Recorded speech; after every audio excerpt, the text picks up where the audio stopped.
अस्सलामुअलैकुम वरहमतुल्लाहि वबरकातुहू। मैं हूं साजिद फ़ारूकी। आज की वीडियो में आपको बखड़े का सालन बनाना सिखाएंगे हम। इसका कई तरह से इस्तेमाल किया जाता है। इसका कावा पिया जाता है। बखड़े के जो कांटेदार फल होते हैं उन्हें ड्राई करके सफ़ूफ़ बना के माजूनों में शामिल करते हैं लोग। मुख्तलिफ़ अदविया में शामिल किया जाता है। पंजीरी जो सर्दियों में बनाई जाती है उसमें शामिल किया जाता है। लेकिन इसके इस्तेमाल का एक तरीका ये भी है कि ताज़ा बखड़े का सालन बना के खाया जाता है। तो वो कैसे बनाते हैं, क्या उसके फ़वाइद हैं, इंशाल्लाह आज हम उस पर बात करते हैं। सबसे पहले तो हमें ताज़ा बखड़ा चाहिए। बरसात के मौसम में ये कोई मुश्किल काम नहीं है। आप कहीं भी फसलों की तरफ निकल जाएं, ये देखें जैसे मैं अभी खुले माहौल में खड़ा हूँ, तो फसलों के किनारों पे आसपास आपको आसानी से ये बखड़ा मिल जाएगा। ये देखिए, ये कुछ इस तरह का होता है। आपको इसे उखाड़ लेना है, ताज़ा बखड़ा इस तरह से। कोई मुश्किल काम नहीं है, बड़ी आसानी के साथ थोड़े से वक्त में आपको अच्छा खासा बखड़ा मिल जाएगा। कुछ इस तरह का कांटेदार बखड़े का फल होता है। सालन में हम इसे नहीं इस्तेमाल करेंगे, मगर आप इसे खुश्क करके पाउडर बना सकते हैं इसका। और एक गिलास पानी में कोई 2 चम्मच इस पाउडर के शामिल करके आप पकाइए अच्छे से। बाद में नथार के ये कहवा इस्तेमाल किया जा सकता है गुर्दे मसाने की पथरी को ख़ारिज करने के लिए, गुर्दों के अफ़ाल को बेहतर बनाने के लिए और पेशाब खोल के लाने के लिए। बहरहाल बखड़ा हमने इकट्ठा कर लिया है। अब पहला काम ये है कि इसे धोकर अच्छे से साफ़ शफाफ कर लेना है ताकि इसमें जो भी मिट्टी है वो निकल जाए। हमने सालन बनाना है इसका, तो बहुत ज़रूरी है ये पूरी तरह साफ़ शफाफ हो, इसमें कोई गर्द वगैरह बाकी ना रहे। धोने के बाद हमने इसकी नरम नरम कोंपलें तोड़ लेनी हैं। जो मोटी शाखें हैं वो सारी एक साइड पर निकाल देनी हैं। जो जड़ें वगैरह हैं इसमें, उन सब को हटा देना है। इसकी नरम नरम कोंपलें आपने तोड़ लेनी हैं। ये देखिए, हमने इसकी नरम कोंपलें तोड़ ली हैं। हमारे पास ये काफ़ी सारा बखड़ा मौजूद है और ये वो सारी शाखें, जड़ें वगैरह वेस्ट मटेरियल है जो हमने इससे बाहर निकाल दी है। सालन बनाने के लिए हमें सिर्फ़ इसकी नरम कोंपलें चाहिए। तो अब जिस तरह कोई साग वगैरह कुतरा जाता है, पालक मेथी को हम कुतरते हैं, उसी तरह से इसे कुतर कर छोटा छोटा कर लेना है। देख रहे हैं आप, ये बिल्कुल आसान काम है।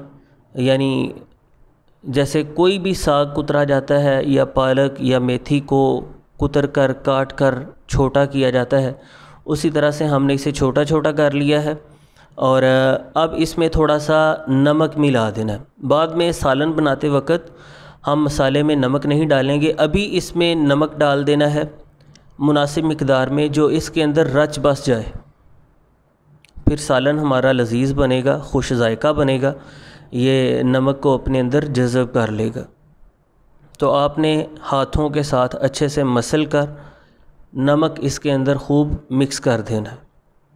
अब ये बखड़ा हमारा थोड़ी देर के लिए पड़ा रहेगा, तब तक हम मसाला तैयार कर लेंगे सालन बनाने के लिए। बिल्कुल सिंपल है, जैसे कोई भी सालन पकाया जाता है सबसे पहले हम मसाला बनाते हैं। इसी तरह से आप कोई ऑयल या घी जो घर में इस्तेमाल करते हैं, उसी में थोड़ा सा लहसुन डालकर ब्राउन कर लेंगे हल्का सा, और साथ ही उसमें प्याज शामिल कर दिया जाएगा। ये लहसुन और प्याज जब कुछ ब्राउन हो जाएं, अच्छे से पक जाएं, तो फिर उसके बाद हम इसमें बाकी की चीज़ें डालेंगे। मुनासिब आंच पर हमने लहसुन और प्याज को थोड़ा सा ब्राउन कर लिया है।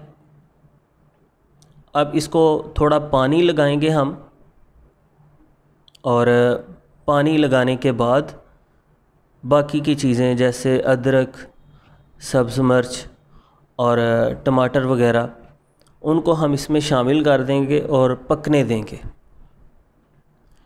जितना मसाला हमारा अच्छा बनेगा उतना ही हमारा सालन लजीज़ बनेगा। तो इसमें आपने जल्दबाज़ी नहीं करनी। जब लहसुन और प्याज ब्राउन हो जाएंगे, फिर हम इसमें दीगर चीज़ें यानी अदरक, टमाटर और सब्ज़ मिर्च वगैरह शामिल कर देंगे। उन्हें पकाएंगे। साथ ही हल्दी और सुरख मिर्च या काली मिर्च अगर आप घर में इस्तेमाल करते हैं तो वो चीज़ें इसमें शामिल कर दी जाएंगी। इसे हमने अब थोड़ी देर पकाना है। जब ये बेहतरीन ग्रेवी बन जाएगी, अच्छे से सारा मसाला पक के तैयार हो गया, तो समझें सालन बन गया। अब इसमें हमने बखड़ा शामिल कर देना है। जितना आपने मसाला बनाया है उसी की क्वांटिटी का ख्याल करते हुए उसमें मुनासिब आप बखड़ा शामिल कर दीजिए। इसे अच्छी तरह से आपने मिक्स कर देना है और ढाँप देना है। ये भाप के साथ नरम हो जाएगा और पकना शुरू हो जाएगा। थोड़ी देर के बाद आप ढक्कन को उठाएं और फिर से इसे अच्छे से हिला दें। सारे मसाला जात इसमें मिक्स हो जाएंगे। अब सालन हमारा पकने पे आ गया है। इसमें थोड़ा सा गरम मसाला हम शामिल कर देंगे हस्बे ज़ायक़ा। इससे खाने की काफ़ी हद तक इस्लाह हो जाती है, बादी असरात ख़त्म हो जाते हैं। कोई भी सालन हो उसमें गरम मसाला शामिल करना बहुत ज़रूरी होता है।